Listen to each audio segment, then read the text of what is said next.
అయితే గాయస్ నాతో మొన్న మా ఫ్రెండ్ అంటుండే, అన్న ఇట్లా కంటెంట్ క్రియేషన్ చేయడానికి ఒకడు 3,000 అడిగిండన్నా అని.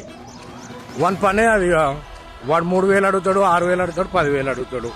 నీ కాడ ఫోన్ ఉంటే నువ్వే ఓపెన్ చేసి స్టార్ట్ చేయి. రోజు ఏదన్నా ఒకటి పోస్ట్ చేయి.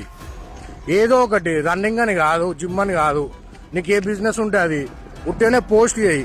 ఒక సాంగ్ పెట్టి డైలీ నీకే అర్థమవుతుంది అది ఏందని. కన్సిస్టెన్సీగా పోస్ట్ చేయాలి. కన్సిస్టెన్సీగా ఒక 10 days పోస్ట్ చేయి, నీకే అర్థమవుతుంది. వ్యూస్ లైక్స్ కోసం కాదు, వ్యూస్ లైక్స్ వస్తాయిపోతాయి, లైట్ అవన్నీ. నువ్వు అసలు నీ దాంట్లో ఏం మార్పు చెందుతుంది, ఏం మార్పు చెందాలి అనేది మనకు తెలుస్తుంది. నేనే చేస్తున్నా, నువ్వు చేయలేవా? స్టార్ట్ చేయి. Start content creation, but give good message for society.